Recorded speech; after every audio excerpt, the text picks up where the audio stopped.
starting now. So on top of Alex words, I could be willing to start with a short introduction, a few slides on INSPIRE modernization and how these INSPIRE good practices are working. So let me share the screen. Hope you can see it. Yes, we can. Okay, thank you very much, Marcin. So it would be really quick. So you know very well probably INSPIRE since you are probably in the community. So it's a special data infrastructure covering the legal, organizational, and technical framework. The directive enters into force in 2007, and the roadmap finished at December of last year. And of course, there are things, lights and shadows, objectives partly shift, heterogeneity of implementations across the different countries in Europe, and also the pan-European coverage is yet to be achieved. So check. Okay.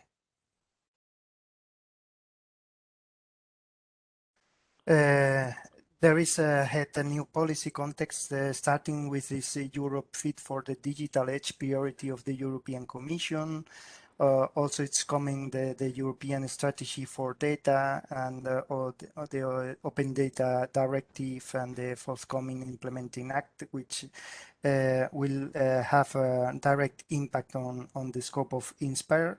And INSPIRE should be in that context of new policies becoming the public sector contribution to the Green Deal data space. So sorry for that. There are a lot of technological trends that are emerging, and INSPIRE should be adopting these technological trends, but new data sources, the use of the APIs, novel architectures, agile standards, mature tools, but this should be taken into account in a data-driven and proven community practice approach, so that nothing is really adopted if it does not prove first that is running well in the community, and this is quite important for the new future. You can see here the GSC Essence Portfolio Policy Report, in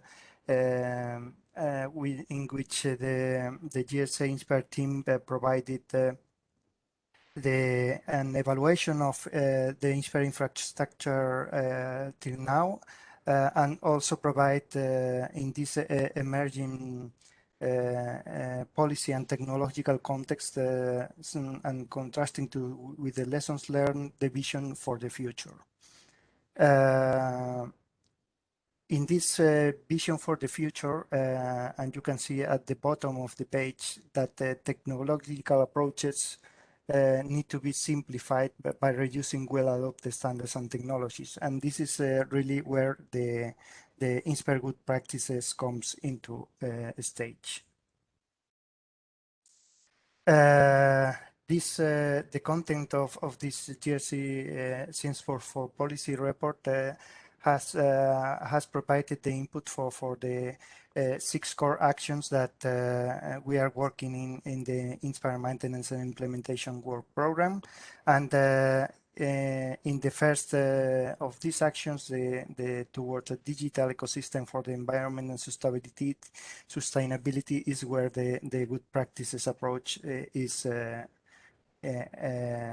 coming into force. These are the steps that someone from the community could follow in order to propose new good practices. So this is a procedure that we envisage as a fast track for proposing new technical approaches. And you can find in this URL that is at the bottom of the slide the good practice library, and also the description of this procedure. So for the, as you can see here, there are steps from the initiation, the submission as candidate to the maintenance and implementation group for technical matters, also the outreach, which is the step that we are doing now for the WMS good practices from Poland. And there were also submission for the policy group of the maintenance and implementation group of INSPIRE in order to endorse this good practice. And after that, there is a legal scrutiny period, and also a continuous feedback from the community. So with that said, we initiate the webinar today. And as said, Martin Grunzien will be providing both presentations for the good practice on making spatial data downloadable through WMS services, and also building one access point to disperse data sources. I stop sharing, Martin, and I will give you the floor. Okay, thank you, Jordi. Once again, good afternoon and welcome on this webinar. Okay, I will stop sharing in a moment.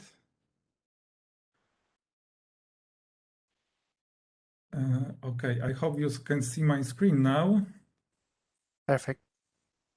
And that's great. Thank you. Okay, so I think the Jordi already showed you the agenda, so I'll skip and go straight to the good practices. So as Jordi said, the first good practice is the proposal is about making spatial data downloadable via WMS service. But before I focus on the good practice itself, I would like to tell a little bit about us, so about our organization. So like I said, I'm representing the head office of Geodesy and Cartography, which is basically Polish National Mapping Cadastral Authority. The head of GUGIK. GUGIK is a Polish acronym of Head Office of Geodesy and Cartography. So the head of GUGIK is a General Surveyor of Poland, who's also the head of so-called Polish Geodetic and Cartographic Service. I'm mentioning because it would be in a way like relevant to the good practice proposals. We have also very strong ties to INSPIRE. So basically, Surveyor General of Poland coordinates INSPIRE implementation in Poland, and is also directly responsible for the harmonization of data sets for 15 INSPIRE teams. I mentioned before the Polish Geodetic and Cartographic Service. As I said, it's important to understand it to better understand the good practice proposals. Basically, this Polish Geodetic and Cartographic Service is a set collection of, let's say, organizations working on different levels of Polish administration that are, among other things, responsible for maintenance and dissemination of spatial data. And on the central level, we have, like I mentioned before, Surveyor General of Poland, who is also like a chief of entire Polish Geodetic and Cartographic Service. Then on regional level, we have like voivodeship marshals. We have 16 such regions in Poland, so they are like responsible for 16 data sets of 16 regions. And at the end, we have the head of the county, and we have counties basically in Poland. In Polish, we call them powiaty. We have 380 of them, which are also responsible for particular data sets. What's good and what's also good for us is that each level, each player is responsible for different data sets. For example, Surveyor General of Poland is responsible for small-scale topographic database, auto-imagery, digital elevation model, and so on. Voivodeship marshals are responsible for medium-scale topographic database, and finally, head of counties are responsible for cadastral data, utilities data, and large-scale topographic database. Of course, these are only like samples of data sets, because there are many more, but I think these are the most important. And there is one more player who is not, at least organizationally and legally, is not part of Polish Geodetic Cartographic Service. These are like communes, so the lowest level administrative units in Poland. who are also responsible for very important data sets. One of these data sets is local development plans, and the other one are addresses. So these are also very important data set. I mentioned these because they will be covered in today's presentations.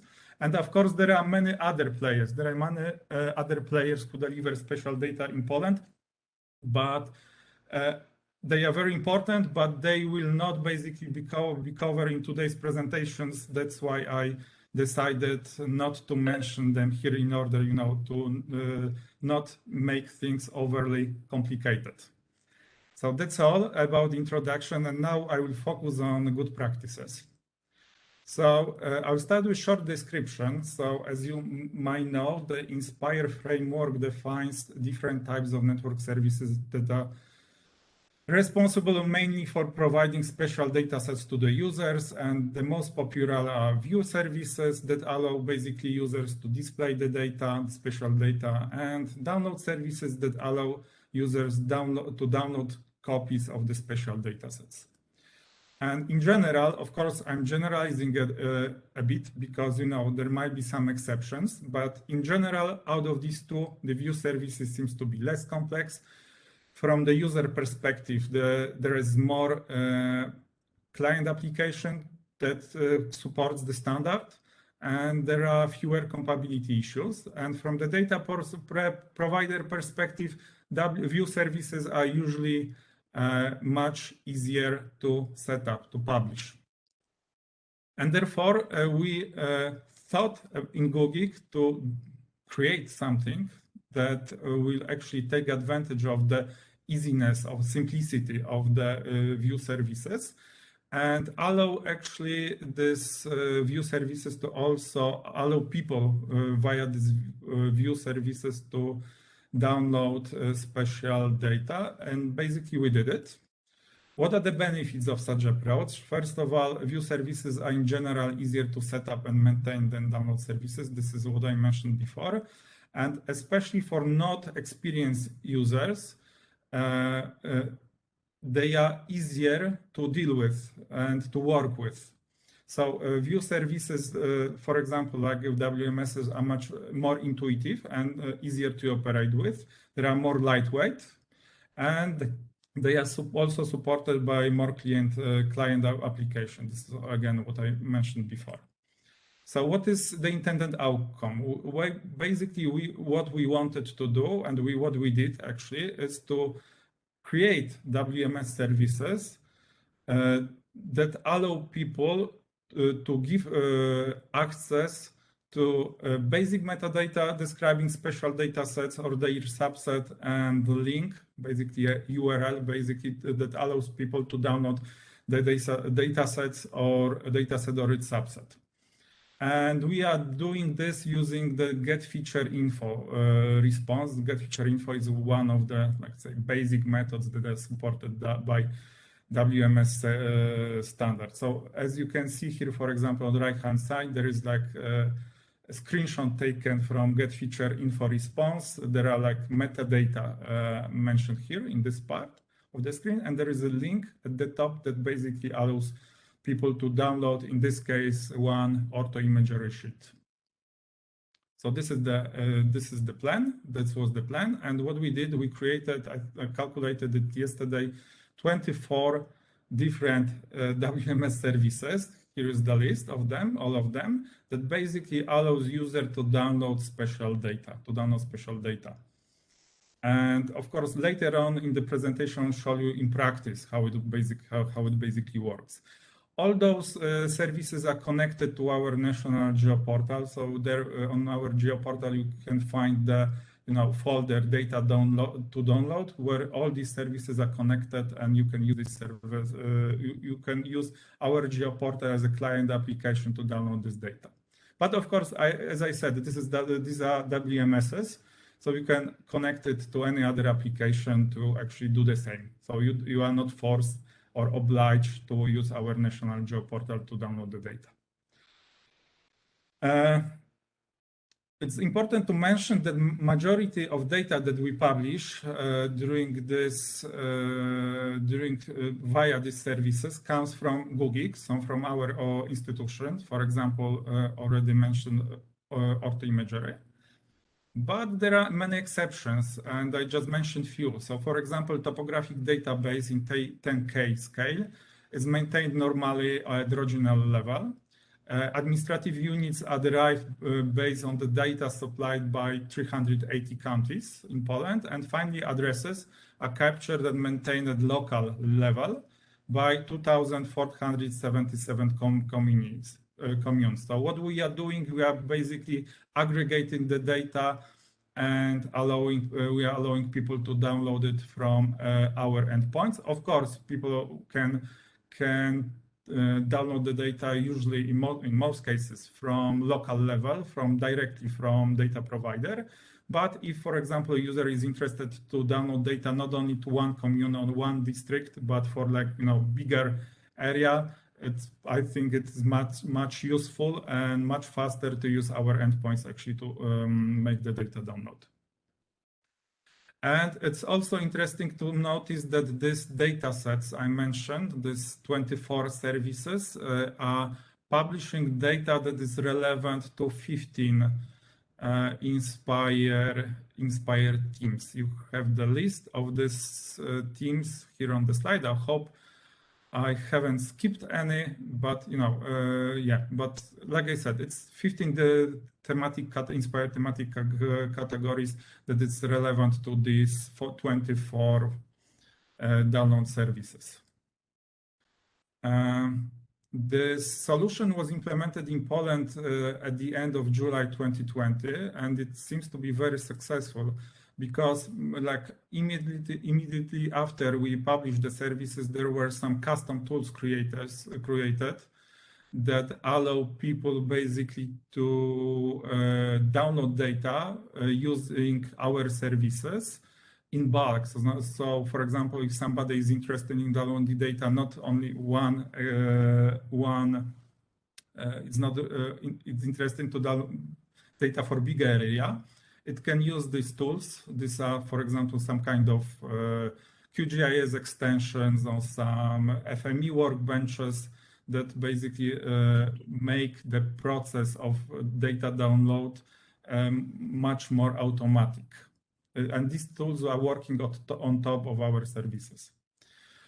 Some statistics showing the data download each month in terabytes. So as you can see, as I said, most of this data was opened in Poland in July, at the end of July 2020. And you have the statistic basically starting from August 2020, showing the number of downloads. As you can see, we have a record of downloads we have in October 2020.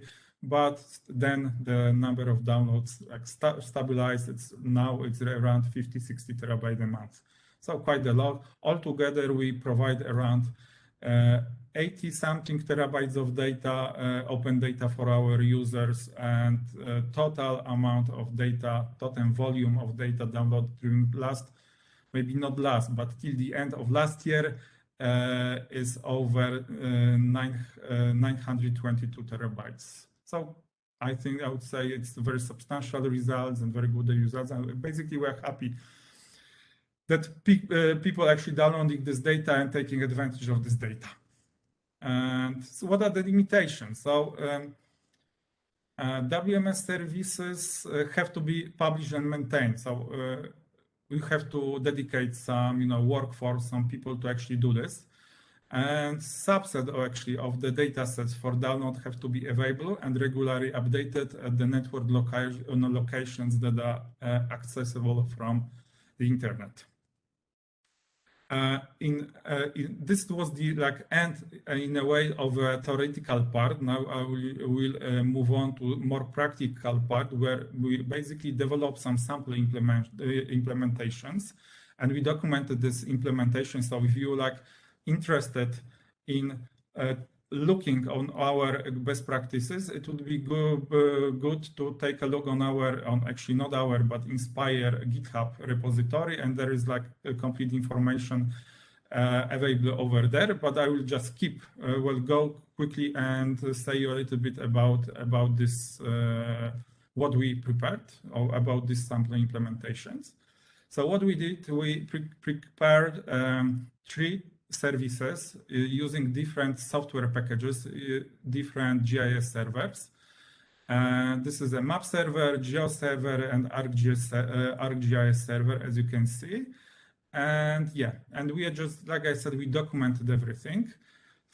Basically from user perspective, all 3 services are almost identical. WMS services developed using, we developed the services, we created the services using standard vendors documentation, except the handling of get feature info. So what we actually did, what is different than in the standard vendors documentation, is that we made some changes to the services configuration in order to create get feature info responses that are valid from the point of view of this good practice proposal.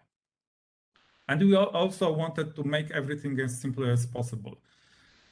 So it wasn't always possible, but we tried. At least we tried, and I think it's quite easy to set up similar services following basically our documentation that we created. And as I said, everything is documented on GitHub, so there is a GitHub repository that explains the details related to these implementations.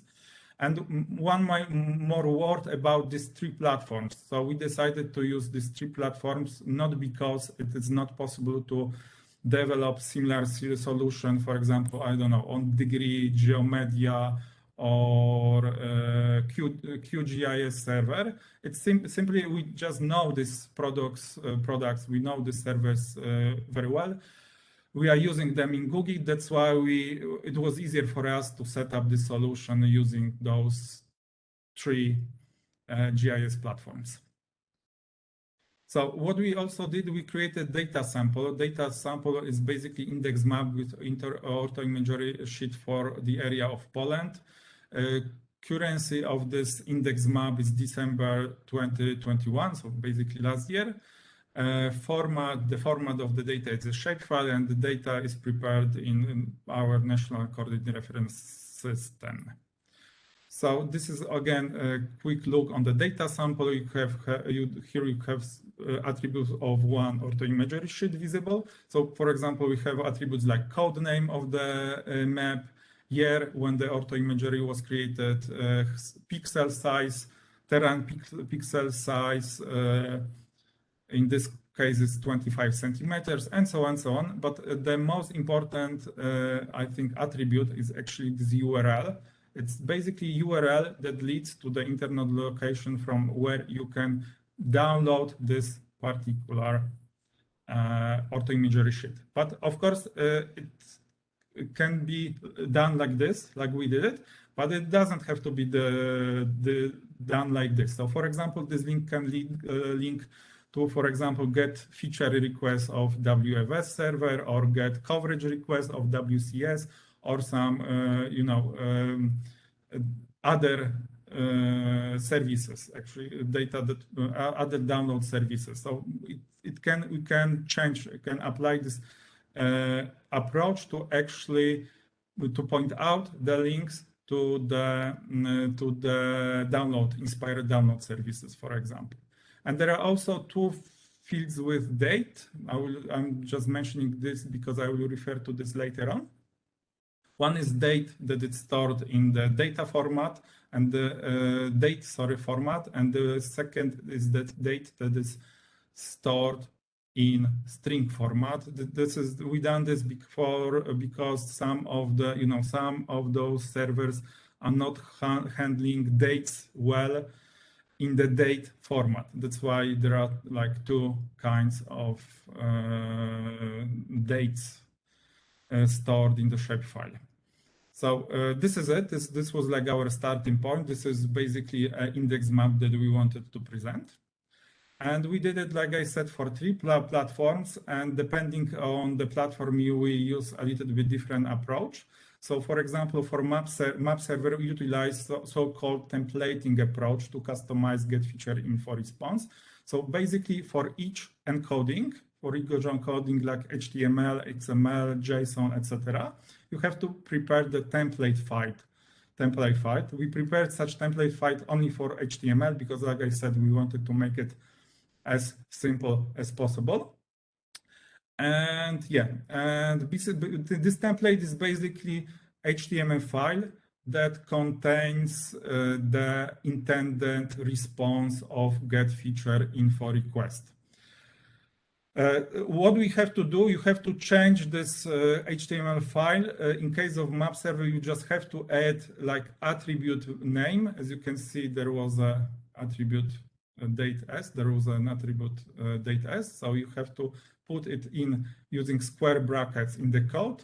And this basically will give results like this. So it's very straightforward. You just have to know the basic of HTML to do this. Of course, you can extend also the code with some CSS or JavaScript to make it, for example, look nicer or be more interactive. But for the these samples that we presented, we just used like only HTML.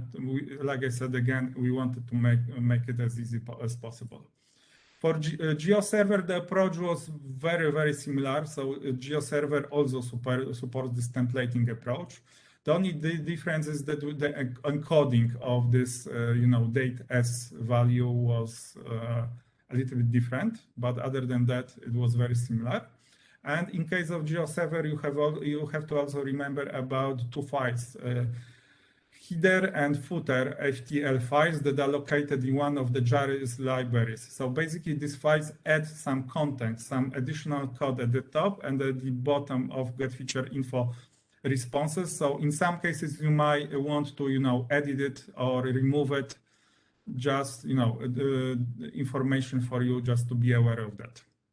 And last but not least, there was an Arcgis server implementation, and in this case it was a little bit different because Arcgis server that returns HTML that is also an XML file. So basically it produces HTML in so-called XHTML format that is, like I said, both XML and HTML. And because it's like valid XML, it can be transformed using XSLT transformation to customize GFI, get feature info response. And the response, as I said, can be transformed to desired structure. And actually, we prepared such a simple XSLT transformation to transform the output of get feature info. And short summary. So as I said, downloadable WMS services are a simple way to share spatial data. They are very fit, especially to non-experienced user. They are highly customizable, supported by at least most popular WMS server solution. But as I said before, it's very likely that they can be also supported by other WMS servers.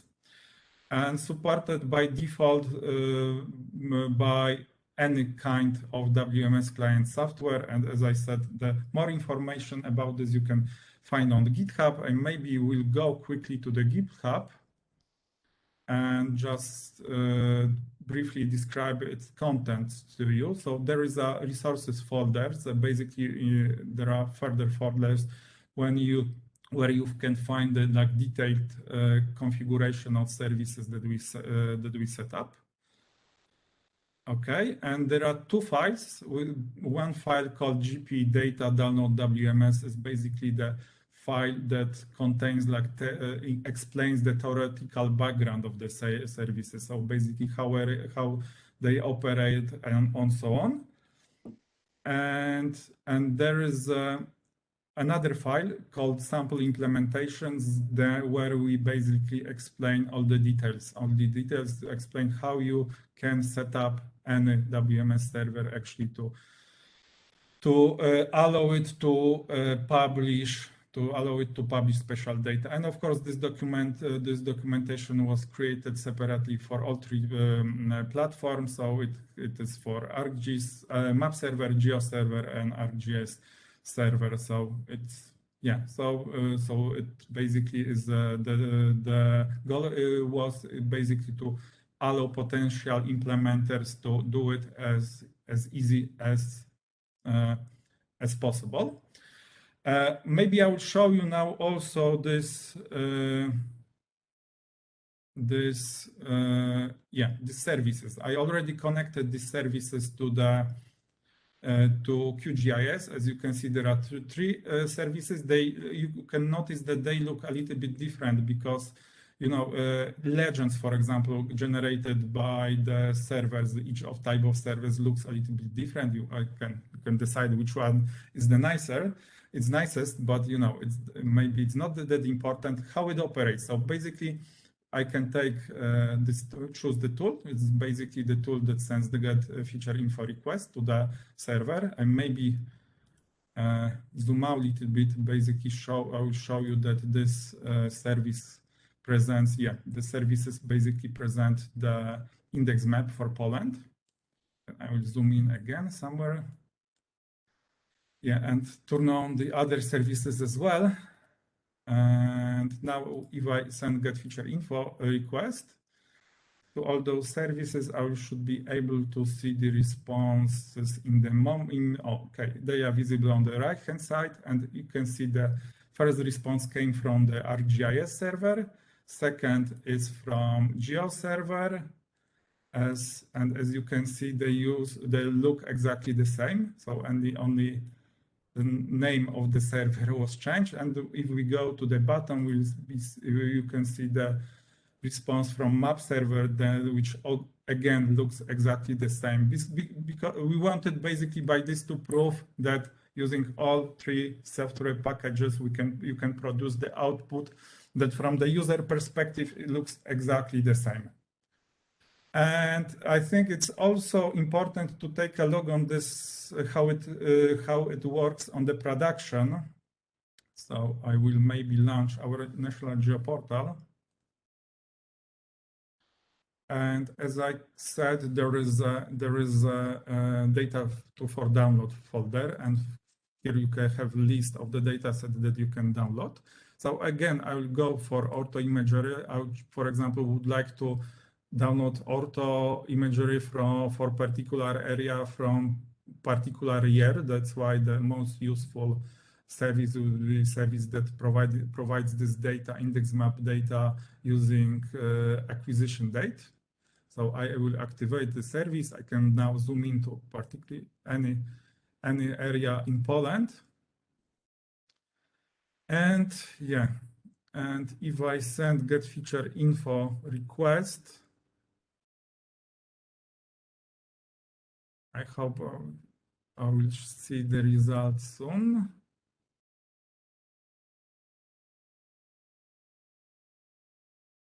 Okay, now you can see the list of layers that are currently visible, but I will choose the first one, and here basically you can see the list of ortho imagery that is basically available in the location that I clicked.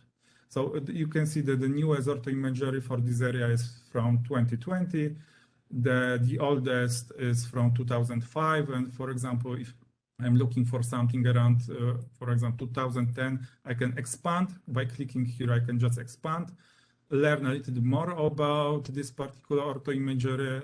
For example, check the coordinate reference system, pixel size, currency, etc. And just I can click here basically on this link, and this will launch web browser, and the download will start.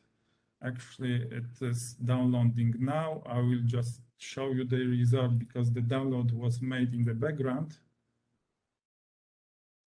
Okay, here. So this is the ortho imagery that was downloaded on my computer, the one that I clicked on.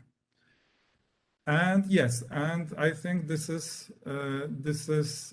virtual. This is basically it. So I think if you have some questions regarding this good practice, it's I think the right time to actually ask the questions. So yeah, now I'm waiting for the questions. So thank you for now. And yeah, if you are interested in knowing some details regarding this, this good practice proposal, then please ask now. Thank you very much, Marcin. So please feel free to ask questions to Marcin.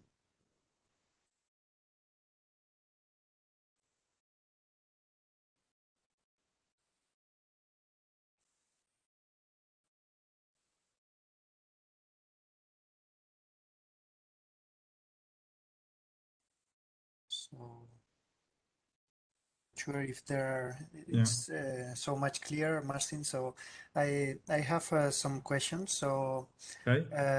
First of all, you prepared a kind of extension to the functionality of WMS services. What are your plans regarding the involvement of the software industry, GIS, in order to try to get all these customizations inside the code of the WMS services they are working for? So actually, we don't expect any involvement because, as I said, this type of data downloaded can be done without any involvement of the software vendor. So basically, potential implementer, basically person who is implementing this, should slightly change the configuration files of already existing solutions. So you just need to change the configuration. You don't need any source code change, nothing like this. So it's changing few lines of code and that's it. And we basically documented how it can be done. So I don't think we need software providers involved in this.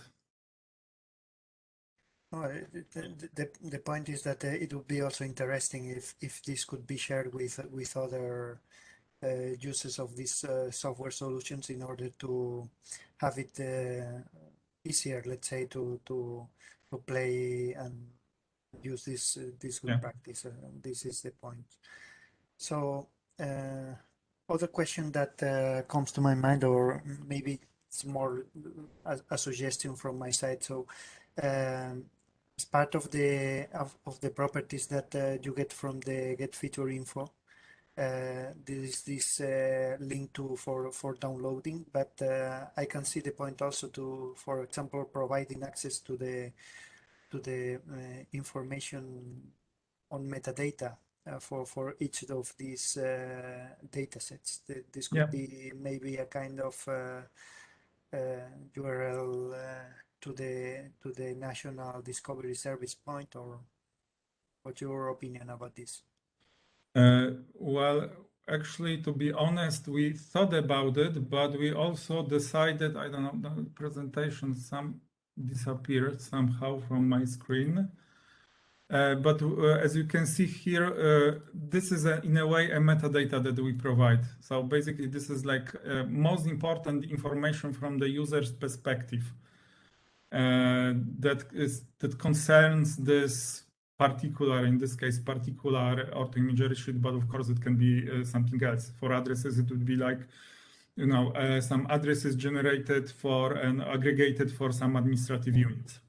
So this is it. But of course, the idea is actually it's not bad, and actually we probably would think whether we should add, for example, some kind another kind of link that leads to metadata, for example, record describing this particular data set that we are publishing. Yeah, so something that we can think about it. Okay, thank you, Marcin. Yeah, thank you. Is there any reaction from the audience? Somebody that are willing to ask question? Additional question for Marcin?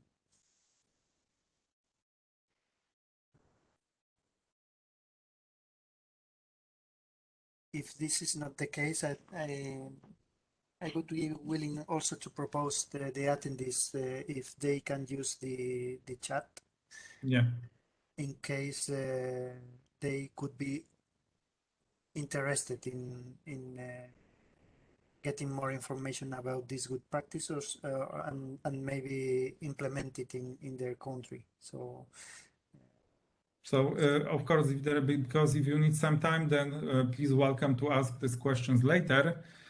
And I will also provide in my email that if you come up with a question overnight, then don't hesitate to send me an email and be happy to answer. But now I think that's a good time to move on to another good practice proposal. What do you think, Jordi? yes, totally. Okay, so okay, the next good practice proposal title is building one access point to the dispersed data sources, and this proposal is also related to extending functionalities of WMS services. It's a little bit different, but in a way related. So I'll start again with a short description. So the dataset maintained at the local level independently by different municipalities are often very similar, meaning that they have the same content, the same data model, the same structure, the same portrayal is used, but have different spatial extent, limited, of course, by the boundaries of the municipalities. And this is the case for Poland. So, for example, cadastral data in Poland is maintained by 380 counties. We call them in Polish powiaty. And counties maintain the cadastral data in the same national data model because this is like they are legally obliged to use the same data model. So in a way, we are like harmonizing local data sets. So the same what INSPIRE is doing is on the member state level, we are doing on the municipalities level. Each county maintains a cadastral dataset limited spatially to its boundaries, and each county is obliged by law to publish these network services providing datasets the county maintains. And this results basically in 380 WMS services published by districts or counties providing cadastral datasets in Poland. So this is really a lot.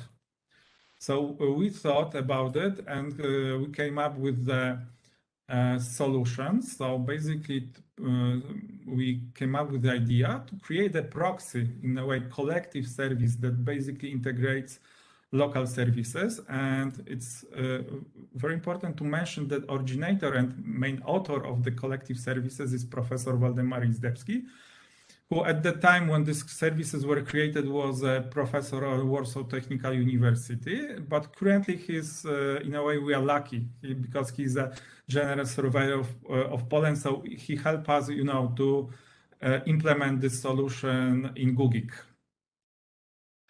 And what are the benefits? Benefits are quite simple because there is only one endpoint for particular data set, like cadastral data, for entire country. So it basically saves user time. Basically, user doesn't have to search for endpoints of use services published by different counties. And then even if the user finds the endpoints, then connecting these endpoints to some kind of client application can be, quite complex and time-consuming process.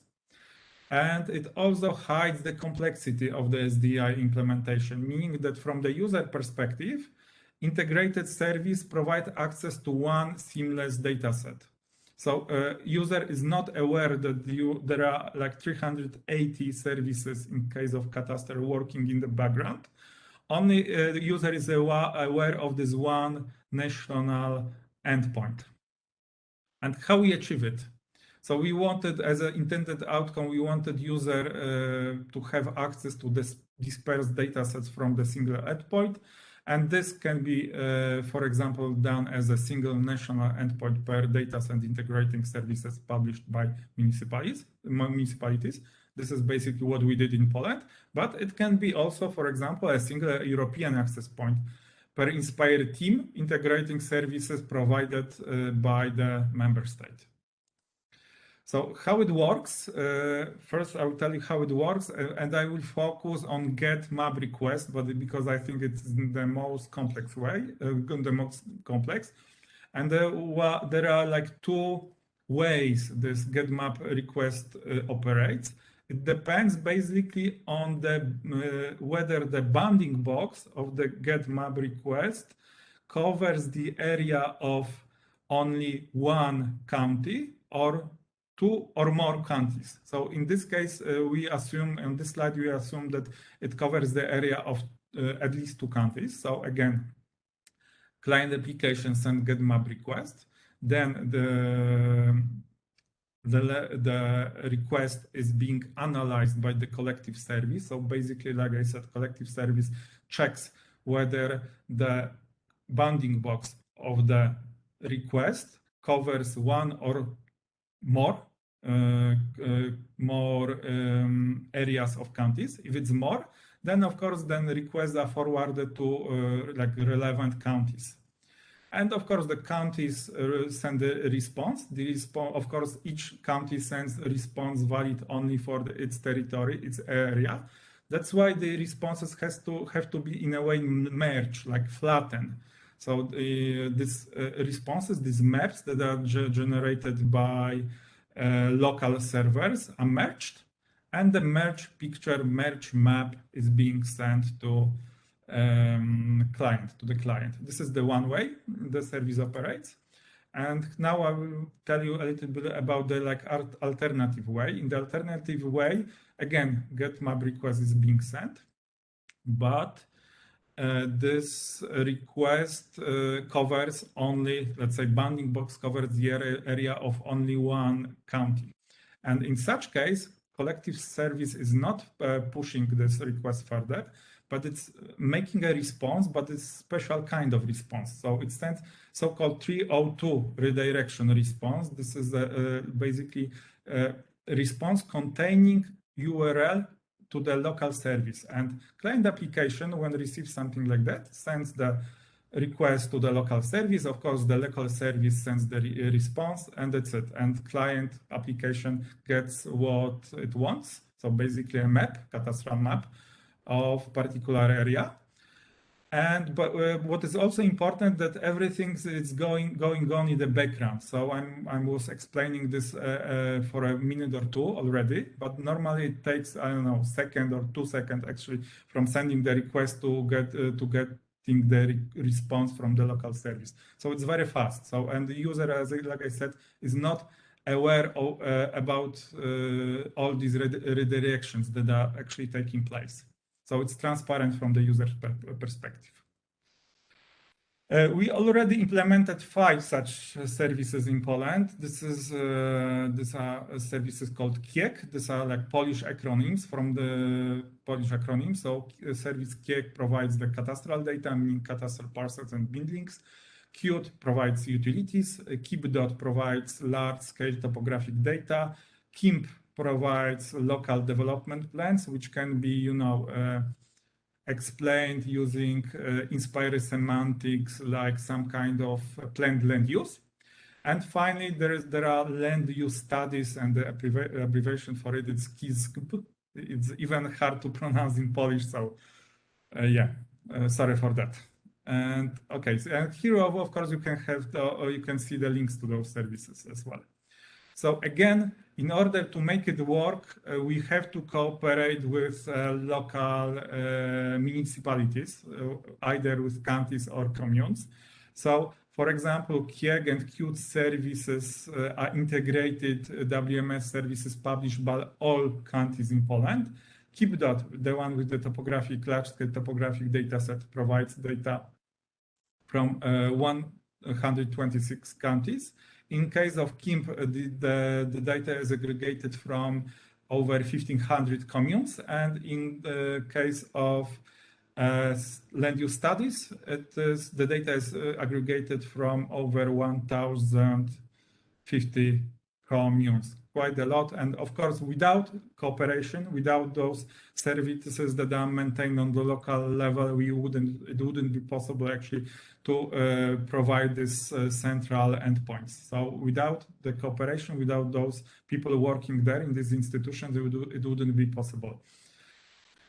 Okay, so regarding the INSPIRE, how these services are related to INSPIRE, actually the services provide data that is relevant to 10 INSPIRE teams, like administrative units, cadastral parts. I think it's no point naming them all, but there are, I think, quite significant INSPIRE teams. And these are just some screenshots showing the maps produced by each of the services. So this is the map, cadastral map created by GUGIK and Qt with utilities, BDOT, so the topographical database, local development plans, and land use study. And I will try to show you live how it operates live, because it's better to see it live than see it using the static slides. Regarding the evidence of implementation, so actually we decided to propose this as a good practice because the utilization actually of these services is huge. So there is a huge demand, at least in Poland, for something like that. So here you can see the monthly statistics, number of requests monthly. So as you can see, there are 3 months, the number of requests exceeded 250 millions. And this is the statistic of the GUGIK service, so the service that provided cadastral data. And since the launch of the service in 2017, we recorded over 7 billion requests to the GUGIK service. In case of other 5 services, the statistic is maybe not so impressive, but still significant, mainly because the services may be a little bit less popular, but they were also published later. So for example, the service with utilities was requested over, I think, 2 billion times, yeah. What's also relevant for this good practice is that it is worthy actually to standardize somehow the local network services. So what we did, we also developed standards, basically telling municipalities how they should set up their local services, and such standards are available for GUGIK and Qt. So for cadastral data, for services, local services, publishing cadastral data and publishing utilities data. And there is also a validator application available that basically allows local data providers to validate their services against those standards that we developed. Again, what are the limitations? Like always, there are some kind of limitations to implement such good practices proposals. So, for example, somebody have to create and maintain the proxy service. And we have to develop, that means that there have to be some people, but also because there are like millions of requests every month, hundreds of millions of requests every month. So the hardware that maintains it can be have to be like powerful enough. And we have to develop some standards and standardize. We have to, not you, but somebody working on the local level have to standardize the local services. And this is of course some additional work that has to be done. And now, again, I finished the theoretical part and moving on to more practical part. So again, like in case of previous good practice proposal, we created a sample application, sample implementation. So our approach was to create a collective service merging 3 counties, not 380, but 3. Again, we wanted to make it as simple as possible. The service is ready. It's available using this link. So if you want to test it, then of course you are welcome. we wanted again to make it as simple as possible. So that's why we integrated only, like I said, for example, 3 counties, not 380. Everything is documented on GitHub, and config files and documentation contains basically all information that is necessary to integrate WMS services of your choice. So basically, you don't have to integrate our services, but you are even welcome to try to integrate it, for example, local services that are published in your countries, and create this, single endpoints for example, for your countries. And it's very important to mention that this solution that we created is based on modified version of map server, and I will explain what we modified later on. And like I said, there's complete GitHub documentation in step-by-step information basically explaining how to install modified version of map server, how to set up the collective service, how to settle or where to put a sample configuration files on, in some cases how you can alert it, change it a little bit.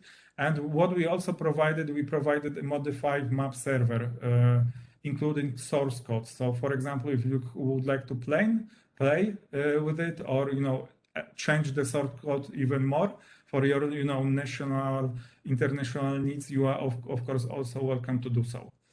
In addition, there is also documentation that explains in detail logic of how the collective service operates. I have like only half an hour to explain everything. That's why I am not able to mention all the details, but I think that the documentation is very detailed. If you would like to configure or set up similar services for your countries, you can use the documentation.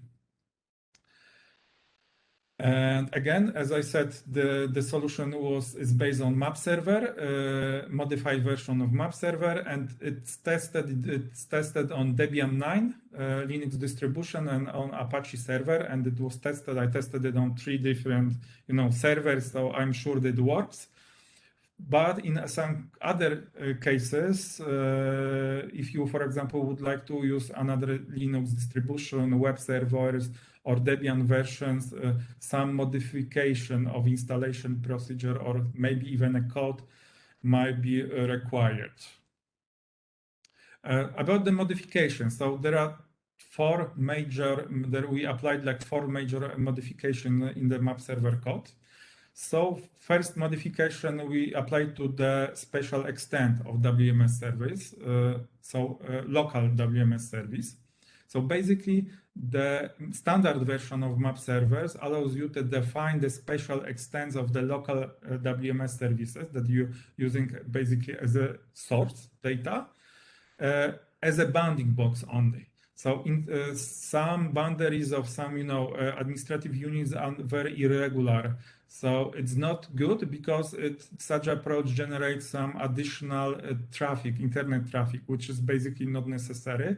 So we allowed to define spatial extent of local services as using the polygon geometry, which is much more detailed than just the bounding box.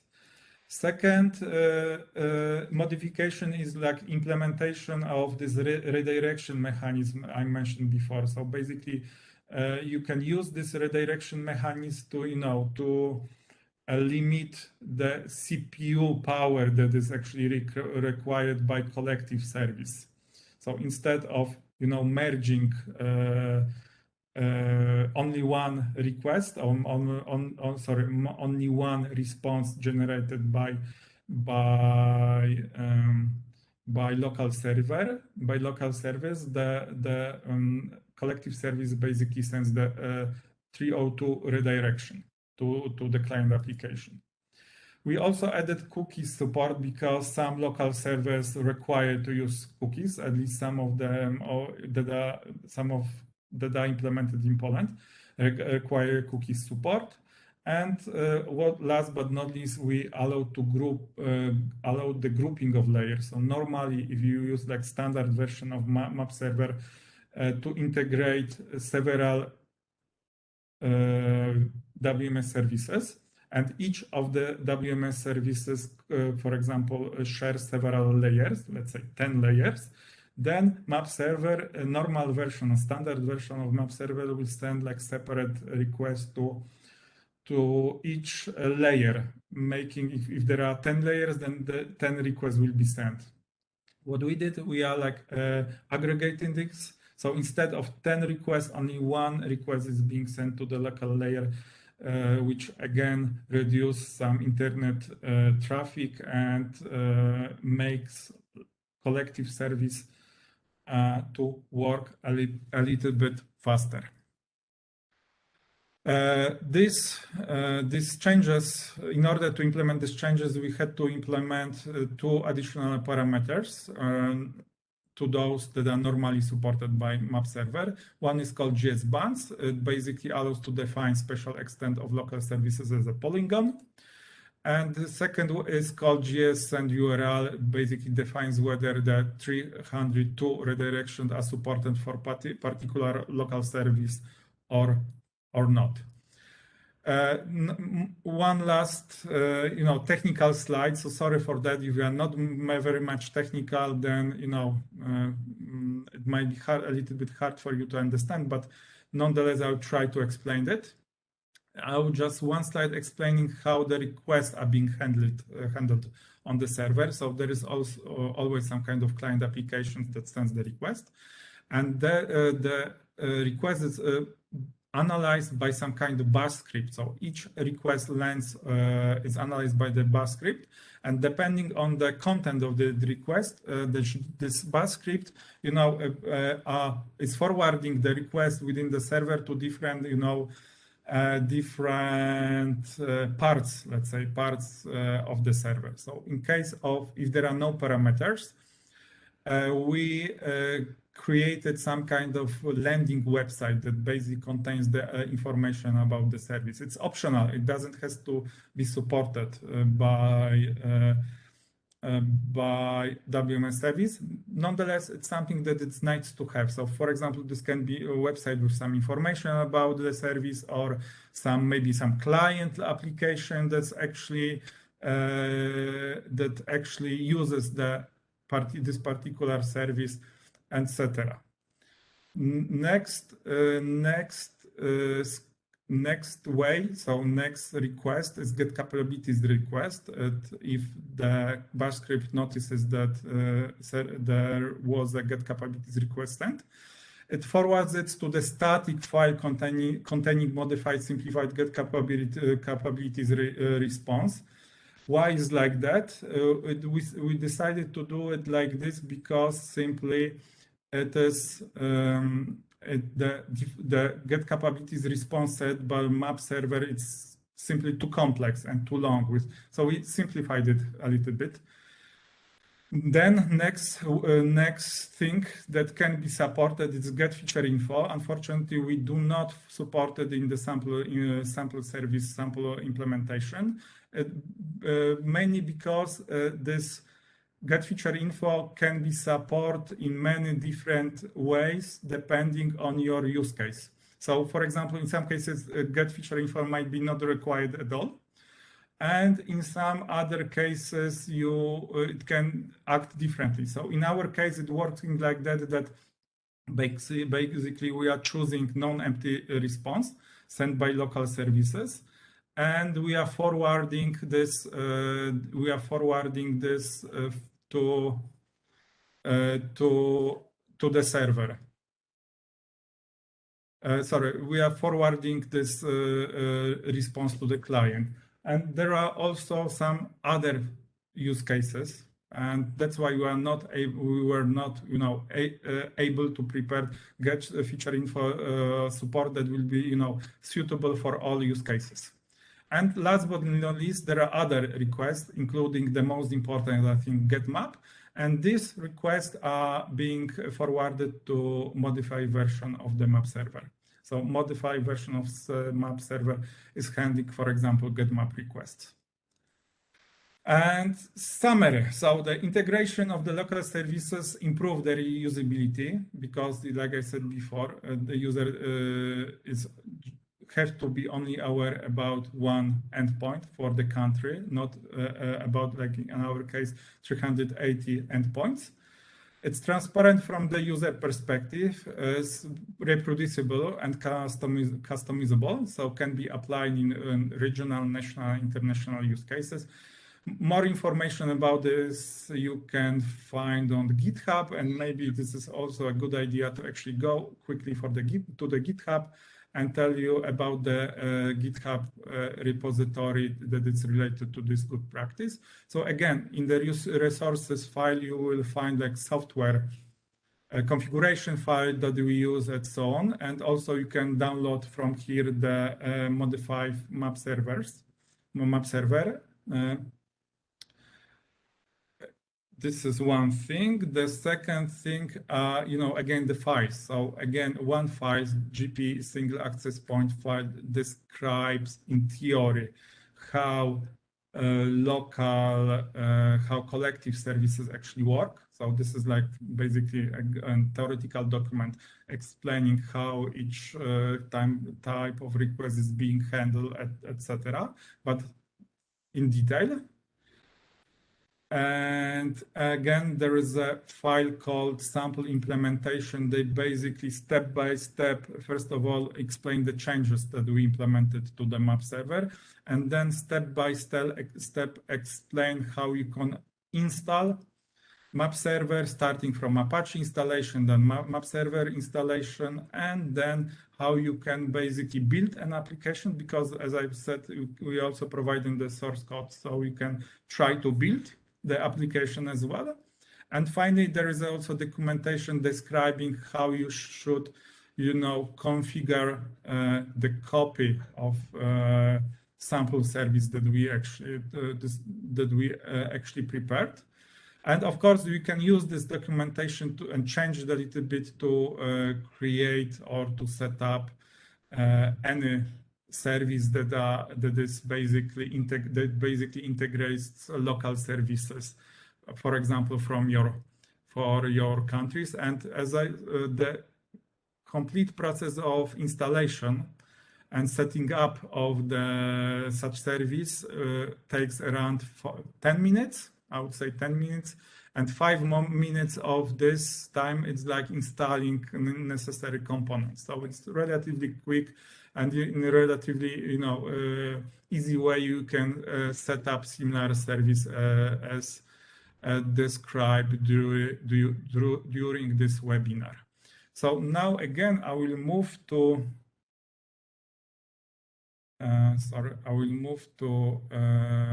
QGIS, because I also prepared a very simple QGIS project explaining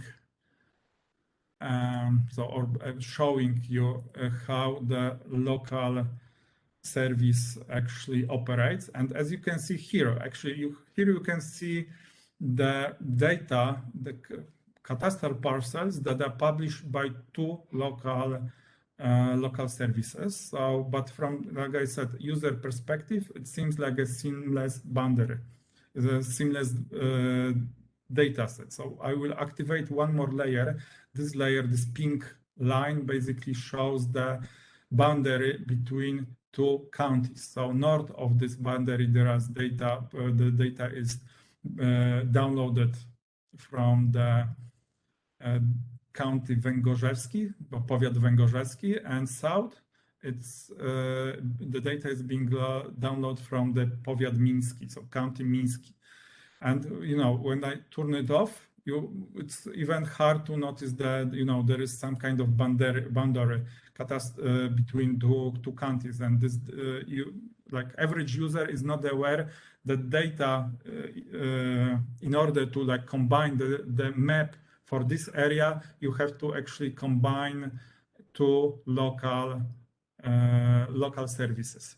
And as I said, it works rather fast. So if I, for example, move a mouse a little bit, try to pan a little bit, you'll notice that within 1 or 2 seconds, you get the response from the service. So it's working very fast, and everything, this traffic that's going on in the background is completely transparent from the user perspectives, from the user point of view. And one more thing, I think that will be worth to show it. I will also would like to show it show to you how it works on the production. So again, I will launch our national geoportal, and these services are being and these services are connected to the to our national geoportal. There are these services that are available in here. So I will zoom in to one of the cities in Poland, one of the sample, let's say, sample districts. I will turn off maybe auto imagery, and as you can see now, you can see the topography, sorry, cadastral map. So as you can see, it works very fast, quite well. Next type of data set are utilities. So I will maybe zoom in a little bit to show it a little bit better for you. So these are the utilities map. And last but not least is the layer with topographic for topographic objects. So with this layer, for example, this service actually shows you objects like fences, curbs, some trees, gates, etc. Really large scale data set, like 1 to 500 type data set. And if you activate all three services, you will basically see like basic map for Poland. So this is how it looks on the on our geoportal. And as I said, there are also other services connected here dealing with land use. So if I want to if I would like to activate the local development plan, I have to tick here. And as you can see, the local development plan for this area looks like this. So exactly each color basically indicates what type of activity is allowed in this specific location. And this is pretty much it. So we are getting to the end. So I'd like to thank you and my colleagues, first of all, colleagues from Geodesy for setting up this webinar and helping me organize this, or for organizing this webinar. So Jordi, Alexander, big thank you to you. And I also would like to thank you, GUGIK team, first of all, our boss, Mr. Waldemar Izdebski, but also other colleagues who helped me preparing the slides, helped me prepare some of the GitHub documentation, or other also working on daily basis on development and maintenance of the WMS services I mentioned during my my presentation. So big thank you for them. I hope I probably skip some of the names, so sorry for that. And that's it. That's it. So I think again it's time for questions. So if you have any questions, then go ahead and ask. Thank you, Marcin. So in the meantime, during your presentation, we got 2 questions in the chat. So Okay. Let's start with Lena, which who says that this is an approach which could be interesting for small data providers, mainly municipalities, especially if it could be sufficient as a download service, and if the requirements for providing conformant data sets could be relaxed. So this could be somehow implemented in the INSPIRE portal and monitoring exercise using this approach, and if this is feasible. So I think first part of the question goes more for you, I think. Or maybe for you, but it's related to the INSPIRE geoportal. So okay, so okay. let me start with it, and okay. then if you want to provide something else. So we see this approach as an interesting technical approach for downloading data, or also for connecting dispersed data sets from especially from local authorities. I think this is quite interesting. And of course, there is a process for both INSPIRE good practice candidates to be endorsed. The next INSPIRE maintenance and implementation group meeting, which is scheduled by the end of March. So my idea would be to propose this both to INSPIRE practices to be submitted for endorsement in such a meeting. Come back to this later on, Marcin. Okay. And of course, the good practices should be first, let's say, endorsed by the MIG.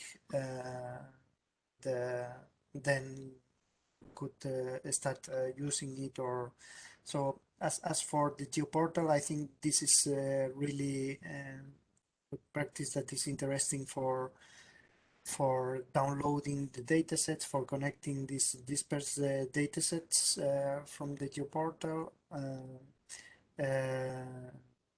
directly as is data. But of course, would be really nice if the datasets that are downloaded are really interoperable according to the INSPIRE rules. And I think that there is the role of the national authorities to coordinate these transformations, helping municipalities in providing ETF tools, for example, in order to transform these data sets in an interoperable way. So yes, it's interesting for the geoportal to provide ASIS data, but in the scope of the INSPIRE Directive, we should also provide conformant data sets, and especially for the monitoring and reporting exercise. So. Okay, so my turn now. Okay, so because the questions or the text before the text before the question, Lena refers to like download services. So what we did, we prepared this solution only working for view services. I would say that building something like this for download services is possible, but it's far more complex. I would say it's more complex. So yeah, and regarding Inspired Job Portal, and is it feasible? Of course, we as a GUGIK can support team, for example, in Jersey that's working on the Inspire Job Portal, in, for example, implementing what we did on the European level. So if somebody asks us to support, then of course we'll support and we'll explain what we know and explain how to set up similar services. So I think it's all about knowledge sharing. That's why, for example, decided to propose this good practice candidates. Yeah, and this is pretty much it. Okay, and I think there is a second question from Ewa. I see it. The So this is plans. okay. Would you like to read it, Jordi? Yes. What are the plans in GUGIK to make vector data and utility class, soil class available to the public in the future? So regarding the vector data, in basically a lot of vector data is available for free now. I mentioned addresses, administrative units, topographical databases. It's everything. It's topographic databases. Everything is ready and it's available for download. Regarding utilities, it's something that is basically maintained on the local level, and this is, at least now, for now, it is not open data. So there might be some services that are provided by municipalities with this kind of information. services basically that allow to download this data, but they are probably not open. They are not open, so probably potential person who is interested in obtaining the data which should contact with relevant municipality and talk with municipality, talk with the county to get an access to the data. So maybe if this data becomes open, we will also provide it. But for now, rather not.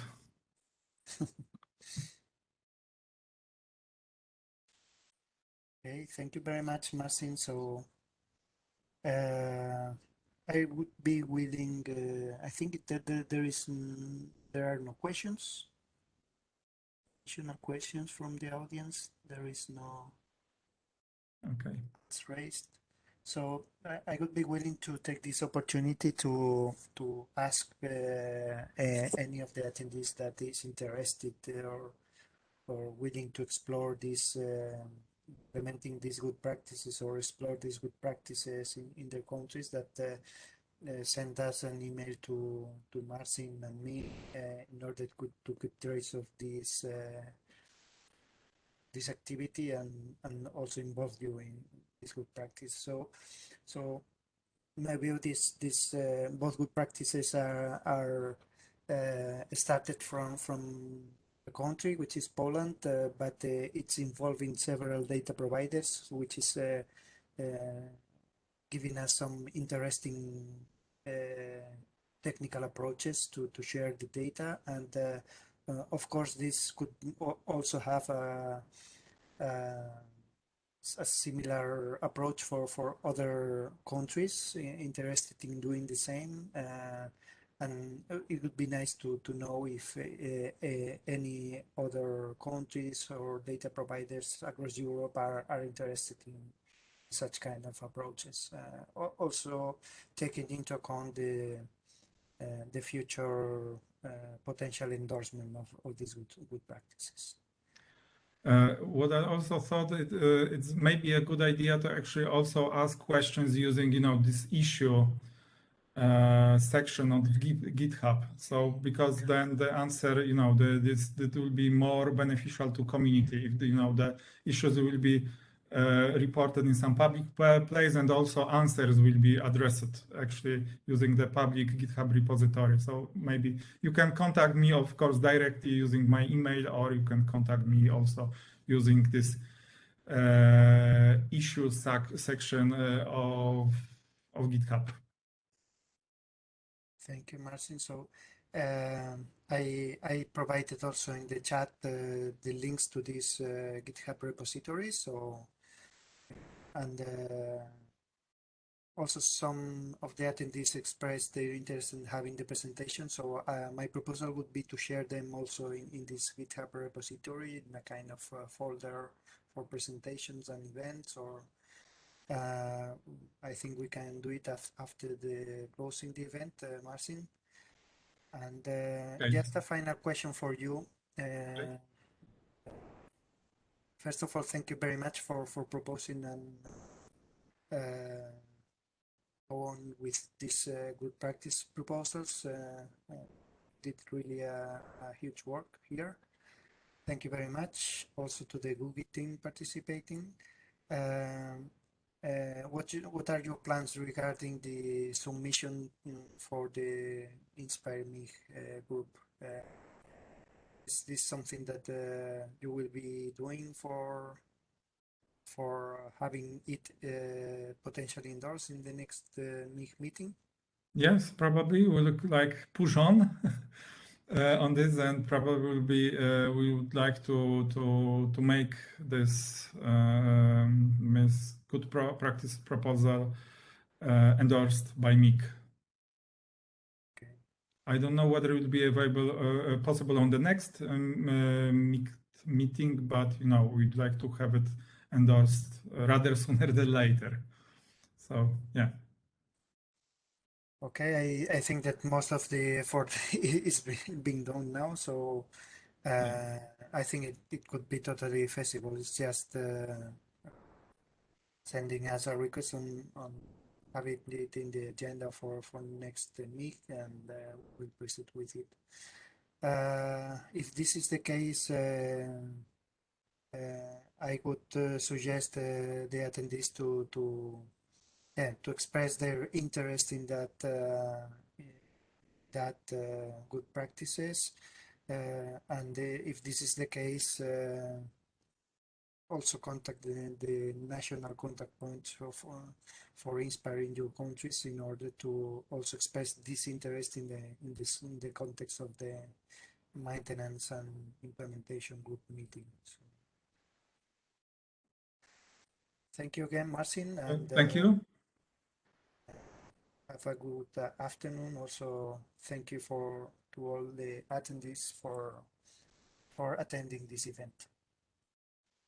Thank you. I would also like to thank you attendees for taking the time and actually participating in this webinar. So big thank you to you. And goodbye. Goodbye.